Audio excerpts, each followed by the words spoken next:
Bismillahirrahmanirrahim. Assalamualaikum warahmatullahi wabarakatuh. Innal hamdalillah nahmaduhu wa nasta'inuhu wa nastaghfiruh wa na'udzu billahi min shururi anfusina wa min sayyiati a'malina. May yahdihillahu fala mudilla lahu wa may yudlilhu fala hadiyalah. Wa asyhadu an la ilaha illallah wa asyhadu anna Muhammadan abduhu wa rasuluhu la nabiyya wa la rasulah ba'dah. Allahumma salli wa sallim wa barik wa annim ala sayyidina Muhammad wa ala alihi wa sahbihi wa man sara ala nahjihi wa man jahada bi jihadihi wa ihtada bi hadihi wa istanna bi sunnatihi wa tamassaka biha ila yaumil mi'ad, amma ba'd. Ya ayyuhalladzina amanu taqullaha haqqa tuqatih wa la tamutunna illa wa antum muslimun. Ya ayuhan nasu taqu rabbakumul ladzi khalaqakum min nafsin wahidah wa khalaqa minha zawjaha wa bassa minhuma rijalan katsiran wa nisaa'a wattaqullaha alladzi tasaaluna bihi wal arham innallaha kana 'alaikum raqiba. Ya ayyuhalladzina amanu taqullaha wa qulu qawlan sadida yuslih lakum a'malakum wa yaghfir lakum dzunubakum wa man yuti'illaha wa rasulahu faqad faza fawzan 'azima, amma ba'd. Fa inna ahsanal kalami kitabullah wa khairal hadi hadi Muhammadin sallallahu alaihi wasallam wa syarral umuri muhdatsatuha fa inna kulla muhdatsatin bid'ah wa inna kulla bid'atin dhalalah wa kulla dhalalatin finnar, ay kama qala rasuluna sallallahu alaihi wasallam. Tsumma amma ba'd. Bapak-bapak, saudara-saudaraku sidang jamaah salat zuhur rahimani wa rahimakumullahu taala jami'a.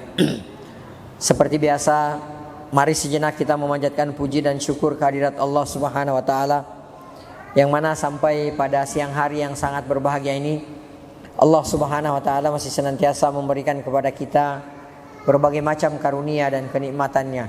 Di antaranya nikmat kesehatan, nikmat kesempatan dan waktu luang, dan yang terbesar adalah nikmat Islam, nikmat iman, nikmat taufik, nikmat hidayah, nikmat sunnah serta nikmat tauhid. Sehingga dengan seluruh nikmat inilah kita masih bisa melangkahkan kaki ke tempat yang insya-Allah ta'ala diberkahi oleh Allah ta'ala ini, dalam rangka untuk melaksanakan salah satu kewajiban kita sebagai seorang muslim, sebagai seorang mukmin, yaitu melaksanakan sholat zuhur secara berjamaah, alhamdulillah. Lalu kemudian dilanjutkan dengan thalabul ilmi asy-syar'i. Nabi kita Nabi Muhammad sallallahu alaihi wasallam pernah bersabda, thalabul ilmi faridatun ala kulli muslim, bahwa menuntut ilmu itu hukumnya wajib bagi setiap muslim laki-laki dan muslim perempuan. Ilmu yang dimaksudkan di sini adalah ilmu yang dengannya agama kita ini menjadi tegak. Ilmu yang dimaksudkan di sini adalah ilmu yang dengan ilmu tersebut kewajiban-kewajiban yang telah diwajibkan kepada kita bisa kita tunaikan, bisa kita laksanakan dengan sebaik-baiknya. Nabi kita Nabi Muhammad sallallahu alaihi wasallam juga pernah bersabda, man salaka tariqan yaltamisu fihi ilma, barang siapa yang menempuh satu perjalanan, menempuh satu jalan dalam rangka untuk menuntut ilmu syar'i, sahhalallahu lahu tariqan ilal jannah, niscaya Allah Subhanahu wa taala akan memudahkan baginya jalan menuju ke surga. Kata para ulama, di antaranya Al-Imam Ibnu Rajab bin Hambal rahimahullahu taala, bahwa jalan terekspres, jalan tercepat untuk memasuki surganya Allah Subhanahu wa taala adalah dengan menuntut ilmu syar'i. Dan alhamdulillah kita sekarang berada di dalam majelis, salah satu majelis ilmu syar'i. Kemudian tak lupa pula salam dan salawat semoga senantiasa tercurahkan atas junjungan Nabi besar kita Nabi Muhammad sallallahu alaihi wasallam. Beliau yang telah membawa kita, beliau yang telah menuntun kita dari gelap dan pekatnya alam jahiliyah menuju kepada terangnya alam Islam yang sempurna. Bapak-bapak dan saudara-saudaraku sidang jamaah salat zuhur, a'azzani Allahu wa iyyakum. Al-Imam Muhammad bin Abdul Wahhab At-Tamimi rahimahullahu taala, beliau pernah mengatakan dalam risalah beliau Al-Usul Ats-Tsalatsah, beliau mengatakan bahwasanya wa a'zamu ma amarallahu bihi at-tauhid. Perintah Allah Subhanahu wa taala yang paling agung, perintah Allah Subhanahu wa taala yang paling besar adalah at-tauhid. Ya, apa itu at-tauhid? At-tauhid itu adalah simpelnya mengesahkan Allah Subhanahu wa taala. Ya. Mengesahkan Allah Subhanahu wa taala. Seluruh perintah Allah Subhanahu wa taala agung. Jelas. Ya, semua perintah Allah Subhanahu wa taala, semua perintah yang diturunkan oleh Allah Subhanahu wa taala itu nilainya agung, nilainya besar. Perintah salat besar, perintah puasa besar, perintah zakat besar, perintah haji besar. Seluruh perintah Allah itu agung. Akan tetapi perintah Allah Subhanahu wa taala yang paling agung adalah mengesahkan Allah Subhanahu wa taala, mentauhidkan Allah Subhanahu wa taala. Artinya kita hanya boleh beribadah kepada Allah Subhanahu wa taala. Enggak boleh kita beribadah kepada selain Allah Subhanahu wa taala. Tidak boleh kita di samping menyembah kepada Allah Subhanahu wa taala juga menyembah kepada selain Allah Subhanahu wa taala. Tidak boleh kita di samping beribadah kepada Allah Subhanahu wa taala juga beribadah kepada selain Allah Subhanahu wa taala. Tidak boleh kita di samping berdoa kepada Allah Subhanahu wa taala kita juga berdoa kepada penghuni kuburan. Enggak boleh. Kita hanya boleh beribadah kepada Allah, kita hanya boleh kita hanya boleh berdoa kepada Allah Subhanahu wa taala, kita hanya boleh menyembah Allah Subhanahu wa taala saja, enggak boleh yang lainnya. Karena kalau kita mengklaim diri kita sebagai seorang muslim, ya, lalu kemudian kita beribadah kepada Allah Subhanahu wa taala, tapi di samping itu ternyata kita juga beribadah kepada selain Allah Subhanahu wa taala. Contohnya misalnya kita berdoa kepada Allah Subhanahu wa taala di lain waktu, dan di lain waktu kita juga berdoa kepada selain Allah Subhanahu wa taala. Ini namanya tidak mentauhidkan Allah Subhanahu wa taala. Kalau kita juga masih seperti ini, maka apa bedanya kita dengan kaum musyrikin yang memerangi Nabi kita Nabi Muhammad sallallahu alaihi wasallam? Kaum musyrikin, ya, orang-orang musyrik yang memerangi Nabi kita Nabi Muhammad sallallahu alaihi wasallam, mereka itu bukannya tidak beribadah kepada Allah Subhanahu wa taala. Mereka juga beribadah kepada Allah Subhanahu wa taala. Ya, Abu Jahal, ya, yang digelari dengan Fir'aunnya umat ini. Abu Jahal itu juga berdoa kepada Allah Subhanahu wa taala. Ya, siapa yang mengatakan bahwasanya Abu Jahal tidak berdoa kepada Allah Subhanahu wa taala, keliru dia. Ya, karena dalam sejarah jelas Abu Jahal itu juga berdoa kepada Allah Subhanahu wa taala pada perang Badar. Abu Jahal berdoa kepada Allah Subhanahu wa taala, Allahumma, dia bilang ya Allah. Ya. Kata Abu Jahal di hari itu, bahkan hari itu Abu Jahal mengadukan Nabi Muhammad sallallahu alaihi wasallam kepada Allah. Dia mengatakan Allahumma ya Allah. Ya, ayyuna aqta'u, siapa yang paling memutuskan tali silaturahmi di antara kami, kata Abu Jahal, maka buat dia kalah besok. Maka doanya diijabah oleh Allah Subhanahu wa taala. Karena dia menyangka bahwa Nabi Muhammad sallallahu alaihi wasallam itu datang sebagai pemutus tali silaturahmi, memecah belah antara suami dengan istri, antara anak dengan ayah, antara kerabat dengan kerabat, antara suku dengan suku, demikian seterusnya. Ya, sehingga dia berdoa kepada Allah. Abu Jahal itu berdoa kepada Allah, bukan tidak berdoa kepada Allah. Dia adukan Nabi Muhammad sallallahu alaihi wasallam. Ya Allah, ayyuna aqta'ur rahim, siapa di antara kami yang paling memutuskan tali silaturahmi, buat dia kalah besok. Diijabah doanya oleh Allah Subhanahu wa taala. Di perang Badar tersebut Abu Jahal kalah. Bahkan dia dibunuh dengan secara terhina. Dibunuh oleh seorang anak kecil, 2 orang anak kecil di perang Badar tersebut. Perhatikan, Abu Jahal juga berdoa kepada Allah Subhanahu wa taala. Tapi apa yang tidak bisa dilakukan oleh Abu Jahal, yang tidak bisa dilakukan oleh Abu Jahal dan kaum musyrikin lainnya adalah mengesahkan Allah Subhanahu wa taala. Ya, hanya berdoa kepada Allah Subhanahu wa taala, ini yang dia enggak bisa lakukan. Kalau pada saat itu dia berdoa kepada Allah Subhanahu wa taala, sebelum-sebelumnya dia berdoa kepada Latta, kepada Uzza, kepada Hubal, kepada Isaf, kepada Naila, ya, kepada Manat dan berhala-berhala yang lainnya. Mereka berdoa kepada berhala-berhala lainnya, ya, berhala ini, berhala ini, berhala ini, berhala itu. Mereka juga berdoa kepada Allah Subhanahu wa taala. Yang tidak bisa mereka lakukan adalah mengesahkan Allah Subhanahu wa taala. Itu yang mereka tidak bisa lakukan. Ya. Jadi kalau kita misalnya berdoa kepada Allah Subhanahu wa taala, tapi di lain waktu kita juga berdoa kepada selain Allah Subhanahu wa taala, berdoa kepada penghuni kuburan misalnya, maka apa yang terjadi? Maka kita sama dengan mereka. Ya, karena yang tidak bisa mereka lakukan adalah mengesahkan Allah Subhanahu wa taala. Makanya, ya, perintah yang paling agung yang diturunkan oleh Allah Subhanahu wa taala bukan perintah beribadah itu sendiri, tapi mengesahkan Allah Subhanahu wa taala dalam peribadatan. ya, mengesahkan Allah Subhanahu wa taala dalam peribadatan. Bapak-bapak tahu tidak? Kenapa kaum musyrikin tidak mau mengatakan la ilaha illallah? Padahal kan gampang. Seperti kita mengucapkannya. Ya, kenapa mereka tidak mau mengatakan la ilaha illallah? Karena mereka tahu makna dan konsekuensi daripada kalimat la ilaha illallah. Ketika mereka mengatakan la ilaha illallah, artinya kan la ma'buda bihaqqin illallah. Tidak ada yang boleh diibadahi dengan benar selain Allah Subhanahu wa taala. Tidak ada yang boleh disembah dengan benar kecuali Allah Subhanahu wa taala. Mereka tahu konsekuensinya. Konsekuensinya kalau mereka mengucapkan kalimat la ilaha illallah, itu artinya 300 lebih berhala yang ada di sekitar Ka'bah mereka harus hancurkan. Karena mereka mengatakan la ilaha, la ma'buda, tidak ada yang berhak disembah dengan benar kecuali Allah Subhanahu wa taala. Itu artinya ketika mereka berdoa, mereka hanya boleh berdoa kepada Allah, enggak boleh kepada selain Allah, enggak boleh kepada Lata, Uzza, Manat dan yang lainnya. Hanya boleh kepada Allah Subhanahu wa taala. Ya, ketika mereka bertawakal, mereka hanya boleh bertawakal kepada Allah. Ketika mereka berkorban, mereka hanya boleh berkorban untuk Allah Subhanahu wa taala, tidak boleh untuk yang lainnya. Ini yang mereka tidak bisa lakukan. Ya, oleh karenanya ketika Nabi Muhammad SAW datang membawa ajaran tauhid, mereka semua protes, keheranan dengan ajaran yang dibawa oleh Nabi Muhammad SAW. Karena yang mereka ketahui, di samping mereka menyembah kepada Allah Subhanahu wa taala, di samping mereka beribadah kepada Allah Subhanahu wa taala, mereka juga harus beribadah kepada berhala-berhala mereka, pada Lata, Uzza, Hubal, Manat, Laila, Isaf, dan yang lainnya. Ya, kemudian mereka mengatakan, dan ini diabadikan oleh Allah Subhanahu wa taala dalam Al-Qur'an, aja'alal alihata ilahan wahid. Apakah Muhammad datang-datang tiba-tiba menjadikan ilah-ilah kita, sesembahan-sesembahan kita yang banyak ini ilahan wahida, satu Tuhan saja? Hadza la syai'un ujab. Ini ajib, ini Muhammad ini. Aneh ini Muhammad ini.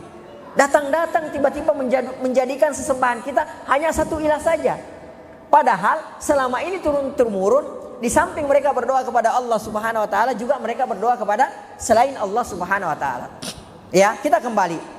Nah, makanya perintah Allah Subhanahu wa taala yang paling agung itu adalah mengesahkan Allah Subhanahu wa taala, mentauhidkan Allah Subhanahu wa taala. Wa huwa, kata beliau rahimahullahu taala, yang dimaksudkan dengan mengesahkan Allah adalah ifradullahi bil ibadah, mengesahkan Allah Subhanahu wa taala dalam peribadatan.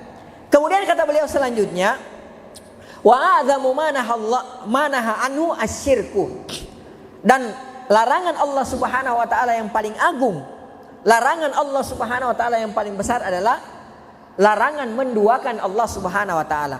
Larangan berzina besar, larangan mencuri besar, larangan minum khamar besar, ya, larangan menzolimi orang lain besar. Semua larangan Allah besar. Akan tetapi larangan Allah Subhanahu wa taala yang paling besar adalah larangan mensyirikatkan Allah Subhanahu wa taala, larangan menduakan Allah Subhanahu wa taala. Dan kata beliau, yang dimaksudkan di sini dengan asyirku adalah da'watu ghairihi ma'ahu, ya, menyeru selain Allah Subhanahu wa taala, menyeru ya selain Allah Subhanahu wa taala, atau menjadikan tandingan bagi Allah Subhanahu wa taala.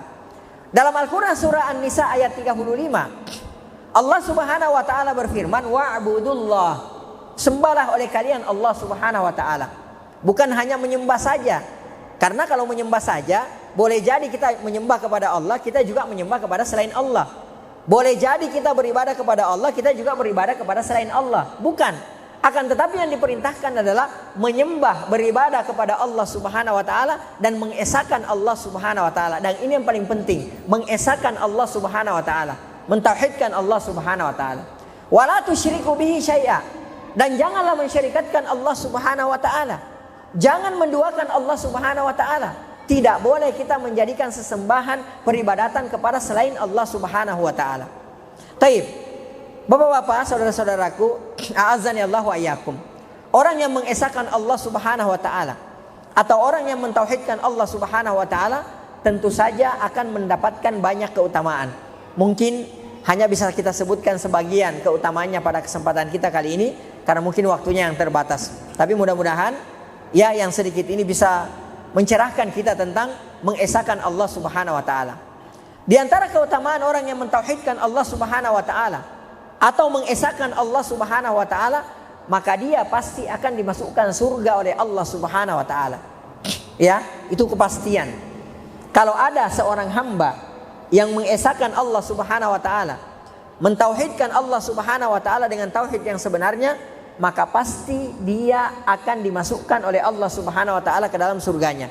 Karena ini janji Allah Subhanahu wa taala dan rasulnya. Ya. Di antara dalilnya dalam hadis yang diriwayatkan oleh Imam Muslim dari Utsman bin Affan radhiyallahu taala anhu, Rasulullah bersabda, "Man mata, barang siapa yang meninggal dunia, wa huwa ya'lamu annahu la ilaha illallah, sementara dia mengetahui maknanya dan dia mengamalkan konsekuensi daripada kalimat la ilaha illallah." Ya, maka apa yang akan terjadi kata Rasulullah? Dakhalal jannah, pasti dia akan memasuki surganya Allah Subhanahu wa taala. Ya, ini janji dari Nabi kita Nabi Muhammad sallallahu alaihi wasallam. Orang yang mengesahkan Allah Subhanahu wa taala dan meninggal dalam keadaan dia mengesahkan Allah Subhanahu wa taala, maka dia pasti akan masuk surga. Jadi bukan hanya sekedar mengucapkan kalimat la ilaha illallah saja. Ya, karena kalau kita hanya mengucapkan kalimat la ilaha illallah, tapi mohon maaf, ternyata kita masih menyembah kepada selain Allah Subhanahu wa taala. Kita masih berdoa kepada selain Allah Subhanahu wa taala. Kita masih menyembelih tujuannya bukan kepada Allah Subhanahu wa taala. Kita masih menyembelih tujuannya untuk pohon yang dikeramatkan, untuk kuburan yang dikeramatkan, untuk sungai yang dikeramatkan, untuk laut yang dikeramatkan. Mohon maaf, orang-orang yang seperti ini dia telah menduakan Allah Subhanahu wa taala, tidak dijamin masuk surga walaupun dia mengucapkan la ilaha illallah. Ya, karena konsekuensi daripada la ilaha illallah itu adalah apa? Mengesahkan Allah Subhanahu wa taala. Enggak boleh menyembah beribadah kepada selain Allah Subhanahu wa taala. Hanya boleh beribadah kepada Allah Subhanahu wa taala saja. Ya, kalau ada seorang muslim yang meninggal, ya kata Rasulullah, man qala, siapa yang mengatakan dalam hadis yang diriwayatkan oleh Imam Bukhari, hadis yang datang dari Abu Dzar Al-Ghifari, nanti akan kita bacakan. Ya, taib. Intinya bahwasanya siapa yang mengetahui bahwasanya la ilaha illallah, mengamalkan konsekuensinya, maka dia pasti akan memasuki surganya Allah Subhanahu wa taala. Taib. Maka siapa yang meninggal dalam keadaan mengesahkan Allah Subhanahu wa taala, dalam keadaan mentauhidkan Allah Subhanahu wa taala, merealisasikan dan mengamalkan konsekuensi kalimat la ilaha illallah, maka dia pasti akan masuk surga walaupun dia meninggal di atas dosa-dosa besar lainnya. Ya, walaupun dia meninggal di atas dosa-dosa besar lainnya. Saya kasih contoh. Ya, tapi nanti setelah kita bacakan hadis ini. Ya, dalam hadis yang diriwayatkan oleh Imam Bukhari dari Abu Dzar Al-Ghifari radhiyallahu taala anhu, beliau berkata, "Ataitun Nabiyya sallallahu alaihi wasallam." Ini diantara keutamaan orang yang bertauhid. Jadi walaupun dia meninggal di atas dosa besar lainnya dan dia tidak bertaubat di atas dosa besar tersebut, selain menduakan Allah Subhanahu wa taala, ya, dan dia tidak menghalalkan dosa tersebut, dia melakukan, tidak disertai dengan menghalalkan dosa besar yang dia lakukan tersebut, maka dia pasti akan memasuki surganya Allah Subhanahu wa taala. Yang penting dia tidak menduakan Allah Subhanahu wa taala, yang penting dia mentauhidkan Allah Subhanahu wa taala. Ya, kata Abu Dzar Al-Ghifari radhiyallahu taala anhu, "Ataitun Nabiyya sallallahu alaihi wasallam." Suatu ketika aku mendatangi Nabi Muhammad sallallahu alaihi wasallam, wa alaihi thawbun abyad. Pada saat itu Rasulullah sallallahu alaihi wasallam mengenakan pakaian putih, wa huwa naim. Pada saat itu Rasulullah sallallahu alaihi wasallam dalam keadaan tertidur. Tsumma ataituhu wa qad istayqadha. Kemudian kata Abu Dzar, beliau kembali karena Rasulullah tertidur. Kemudian beliau setelah itu datang lagi. Ya, wa qad istayqadha. Beliau mengatakan Rasulullah sudah terbangun. Faqala. Lalu kemudian Rasulullah sallallahu alaihi wasallam bersabda, "Ma min 'abdin qala." Tidaklah seorang hamba berkata, "La ilaha illallah." Ya, tsumma mata ala dzalik. Kemudian dia meninggal di atas kalimat tersebut. Artinya, dia meninggal di atas kalimat la ilaha illallah, artinya dia meninggal dalam keadaan mengesahkan Allah Subhanahu wa taala. Ya. Jadi walaupun dia pada saat meninggal dia tidak mengatakan, misalnya dia tidak mengatakan la ilaha illallah, tapi ketika dia meninggal dia tidak pernah menduakan Allah Subhanahu wa taala, pasti dia masuk surga. Ya. Jadi walaupun di akhir hayatnya dia tidak mengatakan la ilaha illallah misalnya, tapi sampai dia meninggal dunia dia tidak pernah menduakan Allah Subhanahu wa taala. Dia tidak pernah mensyarikatkan Allah Subhanahu wa taala, atau kalau dia pernah mensyarikatkan Allah Subhanahu wa taala, dia bertaubat sebelum dia meninggal dunia, maka pasti dia masuk surga. Ya, kata Rasulullah sallallahu alaihi wasallam, "Tsumma mata ala dzalik." Kemudian dia meninggal di atas kalimat tersebut, "Illa dakhalal jannah." Kecuali pasti akan memasuki surganya Allah Subhanahu wa taala. Perhatikan. Abu Dzar radhiyallahu taala anhu bertanya kepada Rasulullah sallallahu alaihi wasallam. Apa yang beliau tanyakan? Wa in zana wa in saraka. Wahai Rasulullah, walaupun dia mencuri, walaupun dia berzina ya Rasulullah. Maksudnya, walaupun orang yang meninggal di atas kalimat la ilaha illallah tersebut, mengetahui artinya kemudian mengamalkan konsekuensinya, walaupun dia meninggal misalnya dalam keadaan dia berzina, dia mencuri ya Rasulullah. Apa kata Rasulullah? Apakah Rasulullah mengatakan, "Oh enggak, kalau dia meninggal dia berzina terus dia mencuri, enggak, tetap dia masuk neraka"? Apakah Rasulullah mengatakan seperti itu? Kata Rasulullah SAW, "Wa in zana wa in saraka." Walaupun dia berzina, walaupun dia mencuri. Ya, tapi ingat ya, bapak-bapak sekalian, mohon maaf, jangan dipandang remeh.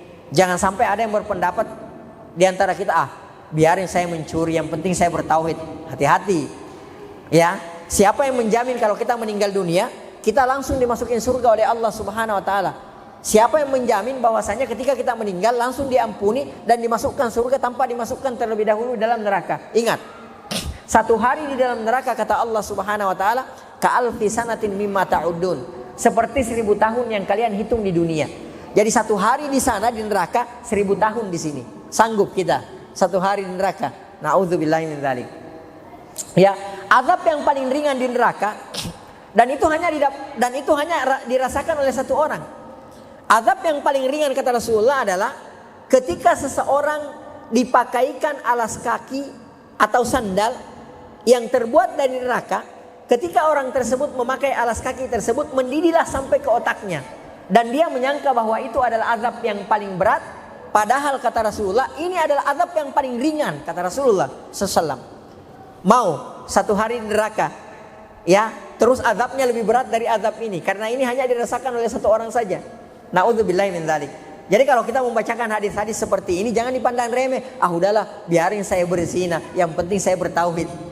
Ya udahlah, biarin saya mencuri, yang penting saya bertauhid. Enggak. Ya, kita hindari semua itu. Dosa-dosa besar lainnya kita hindari karena kita mau langsung dimasukkan surga oleh Allah Subhanahu wa taala. Ini contoh perumpamaan.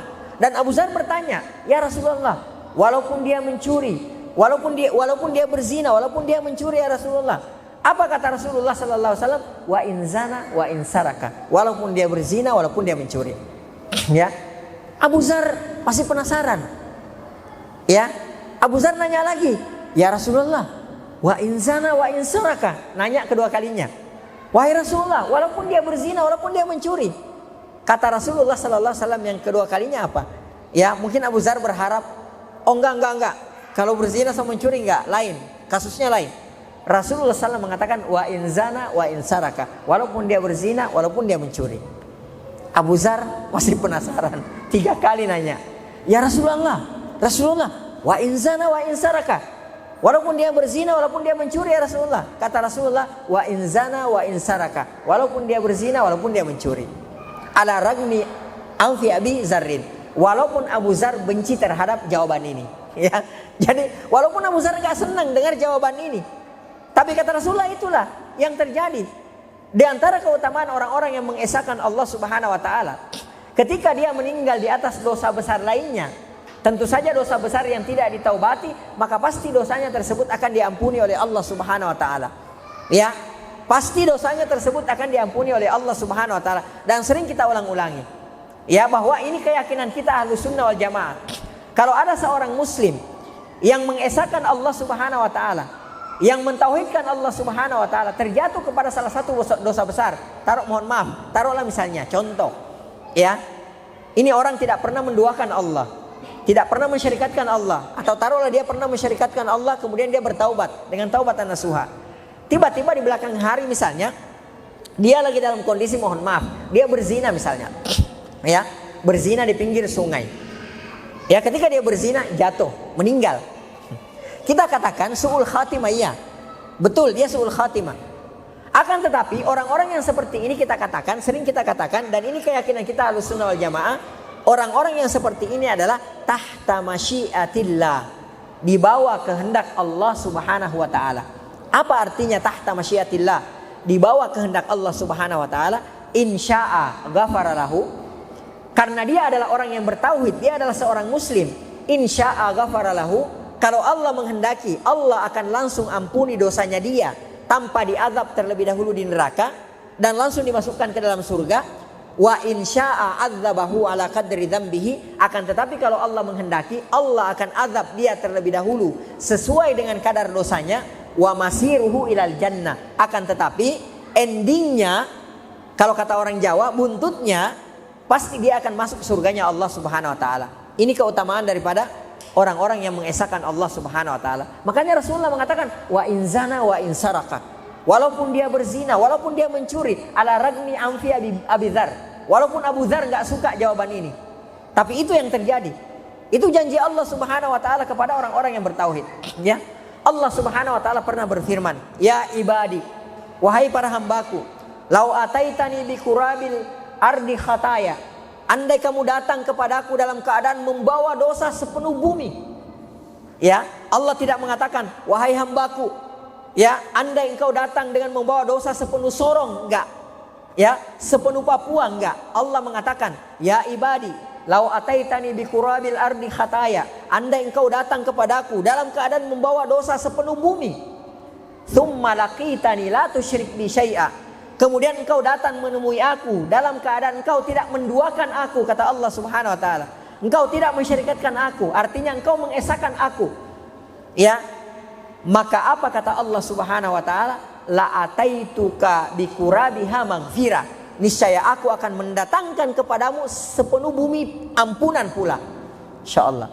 Ya, ini keutamaan daripada orang-orang yang mengesahkan Allah Subhanahu wa taala. Ya. Taib. Kemudian selanjutnya nanti pada hari kemudian, ini yang terakhir. Ya, nanti pada hari kemudian walaupun orang yang mentauhidkan Allah ini meninggal dalam keadaan berlumuran dosa dan dosa, maka dia pasti akan diampuni oleh Allah Subhanahu wa taala. Walaupun dosanya sebanyak buih di lautan, ya, maka pasti dosanya diampuni oleh Allah Subhanahu wa taala. Ya, taib. Dalam hadis yang diriwayatkan oleh Imam Ibnu Majah, juga diriwayatkan oleh Imam At-Tirmidzi dan Imam Ahmad dari Abdullah bin Amr bin Al-As radhiyallahu taala anhuma, Rasulullah sallallahu alaihi wasallam bersabda, "Yusahu bi rajulin min ummati yaumal qiyamah ala ru'usil khalaik." Kata Rasulullah, ada seseorang yang terpilih dari umatku pada hari kiamat dari kebanyakan orang pada saat itu dipanggil menghadap. Ya. Kemudian fayunsyaru lahu tis'atun wa tis'ina sijillah. Sebelumnya kita semua ini nanti pasti akan diajak satu-satu bicara oleh Allah Subhanahu wa taala bighairi turjuman, tanpa penerjemah. Ya. Jadi semua dari kita, manusia pertama sampai manusia terakhir, semuanya nanti pada hari kiamat akan diajak bicara oleh Allah Subhanahu wa taala, akan ditanya satu-satu oleh Allah Subhanahu wa taala. Enggak ada yang lolos. Bighairi turjuman, tanpa penterjemah. Ya. Taib. Kemudian kata Rasulullah, fayunsyaru lahu tis'atun wa tis'una sijillah. Ini kita ambil ini. Kemudian kata Rasulullah, lalu dibentangkanlah catatan amalnya yang berjumlah 99. Ya. Taruhlah misalnya 99 catatan, tapi jangan sangka sebesar ini, enggak. Catatan besar. Ya. 99 jumlahnya. Kata Rasulullah sallallahu alaihi wasallam, kullu sijillin maddal basar. Setiap kartu jika dibentangkan sejauh mata memandang. Berarti kalau sejauh mata memandang kan besar. Ya, isinya adalah dosa, dosa dan dosa. Jadi dikeluarkan 99. Taruhlah ini misalnya contoh. 99, ini kan satu. Setiap catatan yang dibuka sejauh mata memandang, isinya catatan ini adalah dosa, dosa dan dosa. Artinya banyak banget dosanya. Ya, banyak sekali dosanya. Taib. Summa yaqulullahu azza wa jalla. Kemudian Allah Subhanahu wa taala berfirman, "Hal tunkiru min hadza syai'?" Wahai hambaku, apakah engkau mengingkari sedikit pun dari catatanmu ini? Ya, mungkin ada yang salah catat. Kamu lihatlah, mungkin ada yang salah catat gitu. Ya. Terus kata hamba tersebut, "La ya Rabb." Enggak ada ya Rabb. Ya, dia sadar bahwa memang dia lakukan itu. Pada saat ini hari Hari Selasa misalnya dia berdosa, dia lakukan ini di sini, dia zolimi orang, dia lihat semua, dia tahu semua, dia ingat semua. Ya, makanya orang-orang kafir dalam surah Al-Kahfi itu kan keheranan orang-orang kafir. Ya, orang-orang kafir itu sampai mengatakan, mali hadzal kitab, catatan apa ini? La yughadiru saghiratan wala kabira. Catatan ini tidak meninggalkan ya perkara yang kecil sampai kepada yang besar. Illa ahsaha, kecuali semua dicatat di sini. Kaget dia, loh kok semua ada di sini? Jam sekian dia menghina orang, hari ini dia menghina orang, ya jam sekian dia mengambil harta orang, semua ada di sini. Ini catatan apa katanya? Kok semua ada di sini? Track recordnya semua ada di sini. Enggak ada error-errornya. Kalau kayak kita kan masih ada error, data kadang-kadang hilang. Enggak ada. Di hari kemudian itu enggak, sempurna semuanya. Ya. Makanya orang tersebut mengatakan la ya Rabb, enggak wahai Rabbku. Kemudian Allah Subhanahu wa taala bertanya lagi, adzalamatka katabatil hafizun, wahai hambaku, apakah para malaikat pencatat, ya, pencatatku kata Allah, berbuat zalim padamu? Dalam artian mungkin malaikat tambah-tambahin dosanya, misalnya cuma 20, kok ditambahin jadi 30. Coba lihat, kamu dizalimi enggak sama malaikat pencatat? Ya, kemudian kata Allah lagi, alaka uzrun, ada tidak uzurmu? Alaka hasanah, ada tidak kebaikanmu? Satu kebaikan pun apakah kamu punya? Fayuhabur rajul, dipanggil laki-laki tersebut, fayakulu, maka laki tersebut berkata, la ya Rabb, tidak wahai Rabbku. Artinya diakui semua. Ya, ini semua betul saya lakukan. Malaikat tidak zalim dalam mencatat, semua sudah betul. Ya, saya enggak punya uzur, ya Allah, saya sudah tidak punya kebaikan lagi gitu loh. Kemudian Allah Subhanahu wa taala berfirman, innalaka indana hasanat. Ya. Padahal tadi si laki-laki itu sudah mengakui kan, saya enggak punya satu kebaikan apapun. Kata Allah Subhanahu wa taala, bala, ketahuilah, innalaka indana hasanat. Sesungguhnya engkau di sisi kami banyak mempunyai kebaikan-kebaikan, kata Allah Subhanahu wa taala. Wa innahu la dzulma 'alaikal yaum. Hari ini kata Allah Subhanahu wa taala, engkau enggak dizalimi. Ya, kamu enggak dizalimi hari ini. Fatukhraju lahu bitaka. Maka dikeluarkanlah, Allah Subhanahu wa taala mengeluarkan satu kartu. Ya, kalau tadi kan 99 ya. 99 setiap catatan sejauh mata memandang isinya dosa, dosa dan dosa. Dikeluarkan lagi yang kedua, sejauh mata memandang isinya dosa, dosa dan dosa sampai 99. Akhirnya Allah mengeluarkan satu kartu, satu catatan.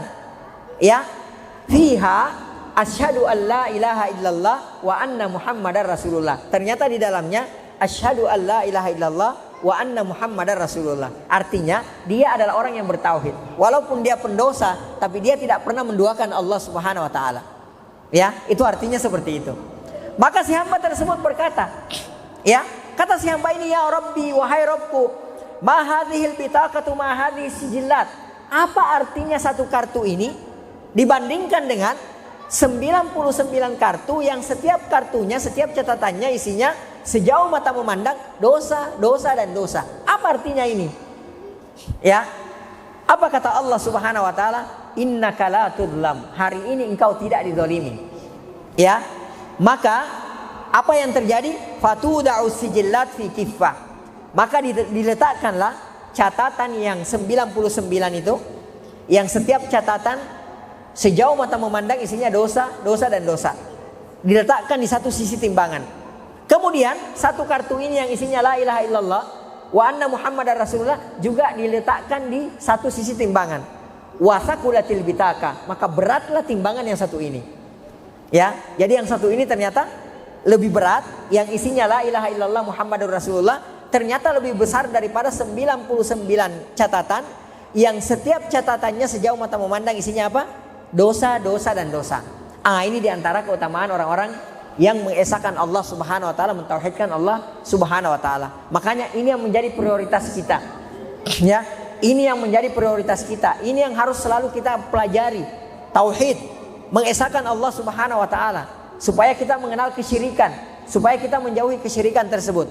Dan ini yang harus terus kita ajarkan kepada anak-anak kita, mengesahkan Allah Subhanahu wa taala dan jangan sampai mensyirikatkan Allah Subhanahu wa taala. Barakallahu fikum, ini yang bisa kami sampaikan pada pertemuan kita kali ini. Ada tanya jawab? Ada tanya jawab? Kalau masih ada waktu, ada yang bapak mungkin yang mau tanya jawab, silahkan. Barakallahu fikum. Ada yang mau bertanya? Taib, silahkan.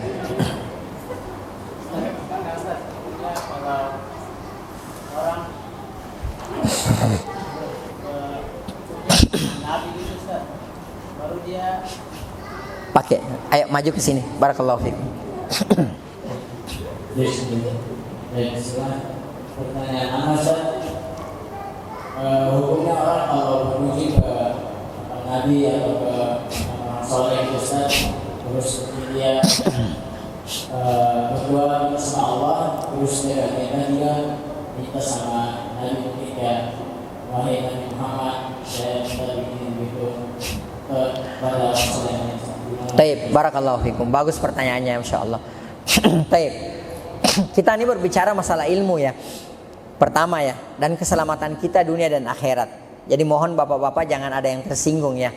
Bila mana mungkin nanti ada yang ya mungkin masih kita lakukan ya, kita jauhilah dan kita bertaubat kepada Allah Subhanahu wa taala. Dan Rasulullah SAW bersabda bahwasanya man su'ila an ilmin, siapa yang ditanya tentang satu ilmu, fakatamahu, lalu kemudian dia sembunyikan ilmu tersebut karena mungkin takut apa tidak enak sama orang, uljimahu yaumal qiyamah bilijamin minan nar, maka dia akan dikekang di neraka dengan kekaman dari api neraka. Ya. Jadi kalau ada yang bertanya tentang permasalahan ini, kita harus jawab dengan sebenarnya. Jadi begini. Simpelnya bahwa pertama, kita definisikan dulu. Apa itu menduakan Allah Subhanahu wa taala? Menduakan Allah Subhanahu wa taala sebagaimana definisi para ulama kita adalah taswiyatu ghairillah billah. Menyamakan atau menyetarakan selain Allah Subhanahu wa taala dengan Allah. Fima huwa min khasaisillah, yang menjadi kekhususannya Allah Subhanahu wa taala. Saya tanya dulu. Nabi kita Nabi Muhammad sallallahu alaihi wasallam, selain Allah apa masuk bagian Allah? Selain Allah apa Allah? Nabi Muhammad ini selain Allah. Nah, berarti kalau Nabi Muhammad sallallahu alaihi wasallam adalah selain Allah dan doa ini adalah merupakan min khasaisillah, hanya boleh kita tujukan kepada Allah Subhanahu wa taala. Kalau kita berdoa kepada Nabi kita Nabi Muhammad sallallahu alaihi wasallam, itu artinya kita menyetarakan Nabi Muhammad sallallahu alaihi wasallam dengan Allah Subhanahu wa taala yang menjadi hak prerogatifnya Allah Subhanahu wa taala. Bisa difahami? Itulah namanya mendoakan Allah Subhanahu wa taala. Jadi enggak boleh kita berdoa kepada selain Allah siapapun itu. Hatta kepada Nabi kita, karena Nabi kita Nabi Muhammad sallallahu alaihi wasallam adalah abduhu wa rasuluh, hamba Allah dan rasulnya. Nabi Muhammad diberikan rekomendasi sebagai rasul, bukan untuk diibadahi. Ingat, Nabi Muhammad diberikan rekomendasi sebagai rasul, sebagai utusan, ya, bukan untuk diibadahi, bukan untuk disembah, bukan untuk berdoa kepada Rasulullah, enggak, gitu loh. Jadi kita enggak boleh mengatakan wahai Rasulullah bantu kami, enggak boleh. Kata Rasulullah, wa idza sa'alta fas'alillah.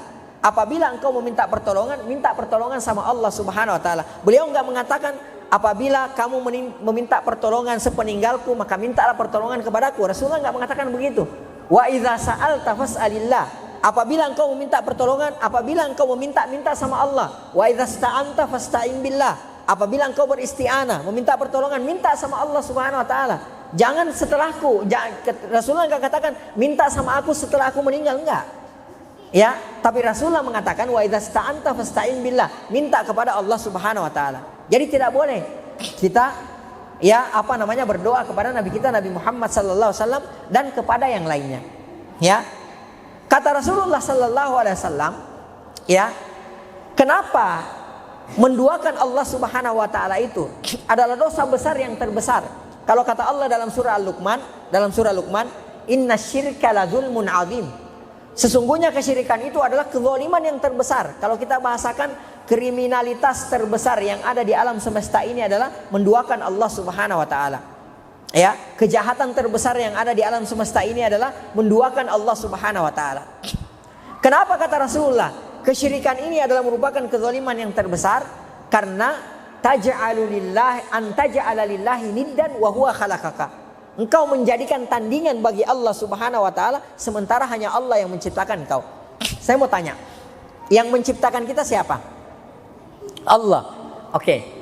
Karena Allah yang menciptakan kita, maka konsekuensinya hanya Allah yang boleh kita sembah. Andai misal contoh, selain Allah Subhanahu wa taala ada Tuhan lain, ada ilah lain misalnya yang menciptakan kita, maka konsekuensinya ini contoh ya, subhanallah, maha suci Allah. Ini contoh. Andai ada Tuhan lain selain Allah yang menciptakan kita selain Allah. Jadi ada dua misalnya, joinan misalnya. Ya, jadi ada Tuhan Allah terus ada satu lagi yang ikut menciptakan kita. Jadi berdua menciptakan kita. Konsekuensinya maka kita harus menyembah kepada dua Tuhan ini. Benar nggak? Karena kedua Tuhan ini yang menciptakan kita. Ya, tapi karena hanya Allah satu-satunya yang menciptakan kita, hanya Allah satu-satunya yang berikan kepada kita rezeki dan yang lainnya yang mengatur alam semesta ini, maka konsekuensinya kita hanya boleh menyembah kepada Allah Subhanahu wa taala saja. Itulah kenapa Rasulullah mengatakan kejahatan terbesar itu kenapa? Kezaliman terbesar itu kenapa? Karena anta ja'ala lillahi niddan wa huwa khalaqaka. Hanya Allah yang menciptakan engkau, kok kamu menyembah kepada selain Allah Subhanahu wa taala? Enggak usah jauh-jauh. Ini contoh. Walillahil matsalul a'la. Contoh. Kita punya bos. Ya. Bos ini semua sudah memenuhi kebutuhan kita. Bos ini yang berikan kita rumah, berikan kita mobil, bayar listrik tiap bulan, belikan semua keperluan kita. Kata bos kita, kamu saya kasih ini semua syaratnya satu. Kamu jangan kerja kepada selain saya. Ya, tiba-tiba di belakang hari misalnya kita kerja kepada seseorang yang tidak menjamin kita. Gimana perasaan bos kita itu? Marah nggak? Murka nggak? Ya marah lah. Gitu loh. Padahal orang tersebut tidak ngasih kita apa-apa, tapi kok kita kerja sama dia. Padahal di sini jelas-jelas sudah ditanggung semuanya. Ya, nah seperti itu. Makanya kita tidak boleh menyembah kepada selain Allah Subhanahu wa taala. Kita tidak boleh berdoa kepada selain Allah Subhanahu wa taala, termasuk kepada nabi kita Nabi Muhammad sallallahu alaihi wasallam. Wallahu taala alam shawab. Apa yang harus kita lakukan kepada nabi kita? Kita memperbanyak bersalawat kepada nabi kita Nabi Muhammad sallallahu alaihi wasallam. Di antara bentuk cinta kita kepada nabi kita adalah memperbanyak bersalawat kepada nabi kita Nabi Muhammad sallallahu alaihi wasallam dan mengikuti tuntunan atau sunnah-sunnah beliau sallallahu alaihi wasallam. Wallahu taala alam shawab. Mungkin ini ya, karena sudah jam 1. Ya, mohon maaf jika ada yang kurang atau ada yang salah. Yang kurang dan yang salah itu murni dari saya pribadi, dari syaitan dan dari lemahnya ilmu. Yang benar itu semua datangnya dari Allah Subhanahu wa taala.